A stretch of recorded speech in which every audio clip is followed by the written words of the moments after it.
What's up everyone? I am Jamie with Three Little Goats Homestead, and today we are in the soaping studio, which means we are going to be making some sort of DIY. So today we are going to actually turn the cayenne peppers that I had freeze dried a few weeks ago into some pain relieving balms.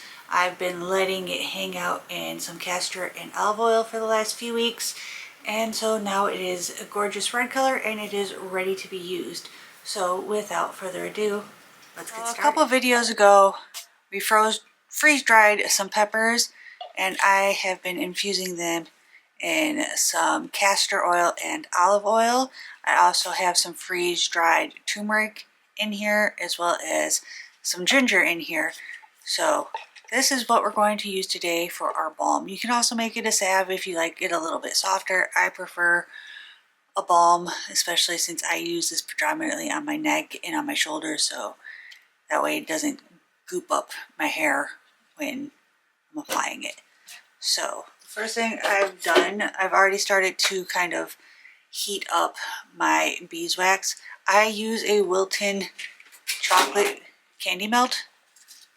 I got it on Amazon years ago, and I use it strictly to make balms. So it is unfortunately led a very sad life and has never seen any chocolate, but it works wonders for melting my beeswax. So for this particular recipe, I can't find half of my measuring cups, so I'm using my dry measuring cups for this. I don't recommend doing that. I'm going to go ahead and measure out some of my oils that I have infused, and to do that I've got a wire strainer and a little piece of cheesecloth. And we're going to just strain some of this off. And I'm probably going to make a big giant mess, because if you're new here, I'm notorious for making big giant messes on anything I make. And especially right now, since I have this stupid neck brace on and I can't look down, it makes it really difficult.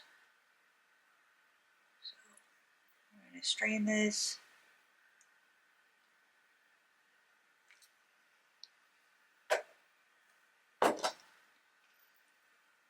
This is going to be a beautiful orange-red color.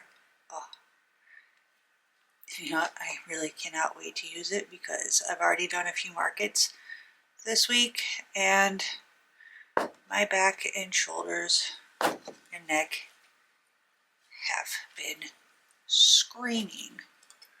I'm going to just let this hang out and finish. We're going to get this poured in.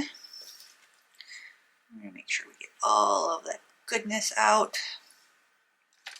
Some shea butter and some cocoa butter to this mix. You don't have to. You can literally just do your infused oil with some beeswax and add it to ratios that you like. But I figured if I'm going to be using this on my skin, I want it to be good and nourishing to my skin as well. So I'm going to go ahead and get those mixed in.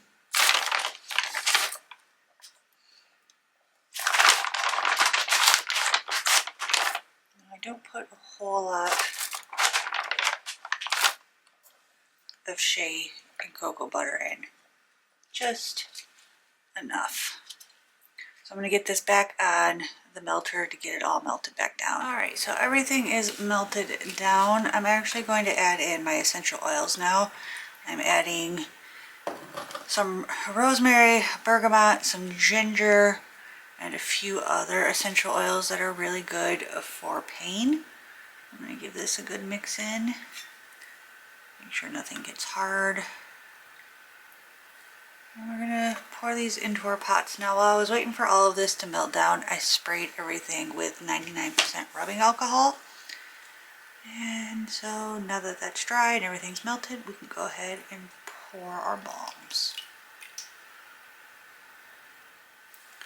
Alright.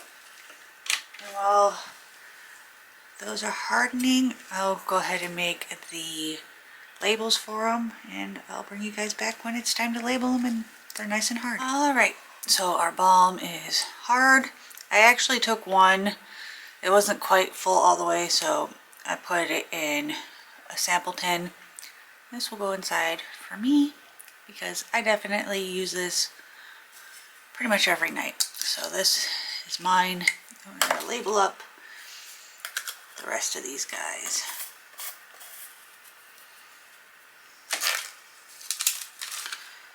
I will have a blog post with the essential oils that I prefer to use when it comes to making balms like this. So if you want to check that out, it will be linked down below.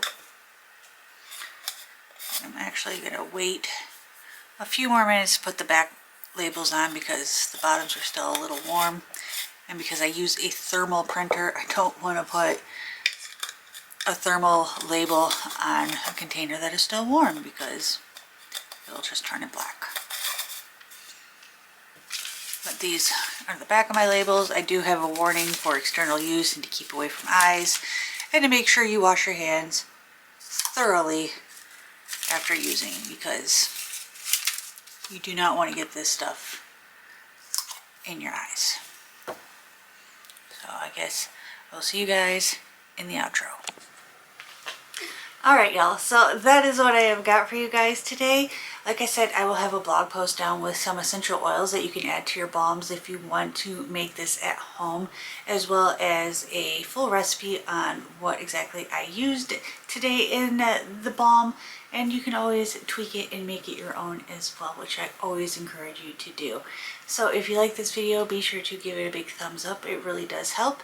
And if you haven't already, hit that subscribe button. We put out new videos every Monday, Wednesday, and Friday. And we'll see you guys in the next one. And if you're local, these balms will be available at our local farmers markets that I do on Thursdays, Wednesdays, and Saturdays. So if you're local to us, be sure to check out one of those markets that I'm at. You can follow our Facebook page to see where I'm at on those particular days. And I'll see you guys in the next one. Bye.